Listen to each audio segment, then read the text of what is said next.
Turning our attention now to South Africa, President Obama's latest stop on his week-long tour across Africa. Today, the president and the First Lady will meet the family of Nelson Mandela as the former South African leader remains hospitalized this morning in critical condition.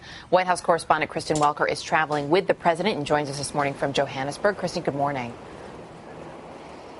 Erica, good morning to you. That meeting will take place a little bit later on today. The White House saying that out of deference to the wishes of Nelson Mandela's family, the president will not be visiting the former South African president in the hospital. Now, President Obama has called Nelson Mandela a personal hero. He was able to meet Mandela back in 2005 when Mr. Obama was still a senator. Now, the president just wrapped up a news conference with the current president of South Africa, Jacob Zuma. And during that news conference, President Obama compared Mandela to George Washington.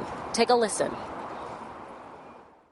One of the reasons that George Washington is our most admired president is because after 2 terms, he said, enough, I'm going back to being a citizen.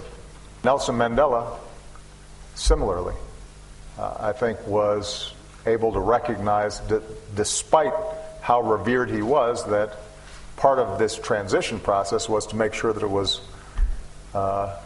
bigger than just one person, even one of the greatest people in history.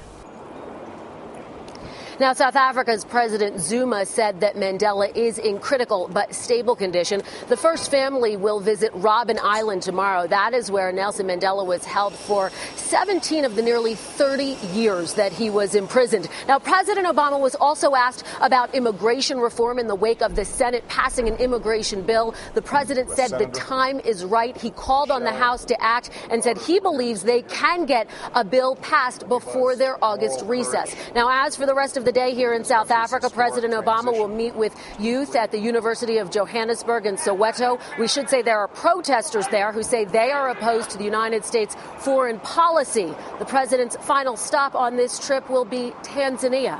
Erica, back to you. Kristen Welker traveling with the president this morning. Kristen, thanks.